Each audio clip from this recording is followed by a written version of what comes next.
Party ఫిరాయింపులపై BJP chief Ramachandra Rao తనదైన శైలిలో విమర్శలు గుప్పించారు. సీఎం రేవంత్ రెడ్డి ఫిరాయింపు ఎమ్మెల్యేలు ఏ పార్టీలో ఉన్నారో తెలియదనడం విడ్డూరమన్నారు. ఫిరాయింపు చట్టం తెచ్చింది మీరే, తెలంగాణలో చట్టం ఉల్లంఘించి ఫిరాయింపులు కొనసాగిస్తుంది మీరేనంటూ విమర్శించారు. భవిష్యత్తులో బీఆర్ఎస్, కాంగ్రెస్, ఎంఐఎం కలిసి బీజేపీతో పోటీ పడడం ఖాయమన్నారు.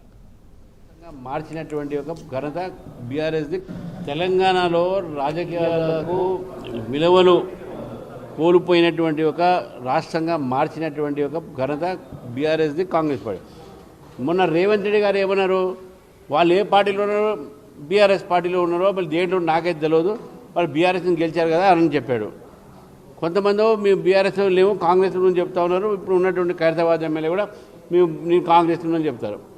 గెలిచింది బీఆర్ఎస్ నుంచి, పోటీ చేసింది కాంగ్రెస్ నుంచి, మళ్ళీ నేను మాట్లాడితేనో కాంగ్రెస్ అంటారు, మళ్ళీ స్పీకర్ దగ్గర మేము బీఆర్ఎస్ అంటారు.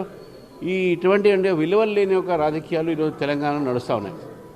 దీనికి నాంది పలికింది బీఆర్ఎస్ అయినప్పుడు కూడా కాంగ్రెస్ కొనసాగిస్తూ ప్రజలకు ఈరోజు ఏం సంకేతం ఇవ్వాలి. ఈరోజు స్పీకర్ గారు వీరు అసలు మారలేదు పార్టీ, వాళ్ళు ఆ పార్టీలో ఉండాలని చెప్తారు, ఆ పార్టీ వాళ్ళు మా పార్టీలు లేరని చెప్తారు. ఈ త్రిసంగ సరగంలో ఉన్నటువంటి ఎమ్మెల్యేలు ఈరోజు మళ్ళీ ఏ పార్టీలు ఉన్నారో వాళ్ళే ప్రజలకు స్పష్టం చేయాలి.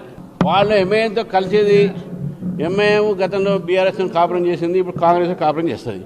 వాళ్ళకి ఏదైనా ఉన్నాయా, వాళ్ళకి ఏదైనా నైతిక విలువలు ఏది ఉన్నాయా? ఏ పార్టీ అధికారం ఉంటే ఆ పార్టీతో ఉంటుంది. అది గతంలో టీడీపీ కలిసారు వాళ్ళు, ఇప్పుడే కాంగ్రెస్ కలుస్తున్నారు. గతంలో బీఆర్ఎస్ కలిశారు.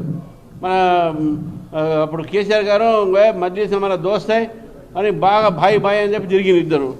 ఇప్పుడు ఏమైంది, ఈయన ఆయన ఇద్దరు హమారా తుమ్మి దోస్తే తుమారా బి దోస్తే అంటే రేపు రాబోయే రోజుల్లో కాంగ్రెస్ పార్టీకు బీఆర్ఎస్ పార్టీకి మధ్యన మధ్యవర్తి వహించేది మధ్యవర్తి పార్టీయే. వాళ్ళిద్దరి మధ్యన వాళ్ళ మద్దతు వాళ్ళు చేసేది. కాబట్టి కాంగ్రెస్, బీఆర్ఎస్, ఎంఐఎం ఈ మూడు పార్టీలు కూడా భారతీయ జనతా పార్టీని అడ్డుకోవటానికి కలుస్తాయి. ఇది స్పష్టమైనటువంటి రాజకీయం కనబడుతుంది తెలంగాణలో. బీఆర్ఎస్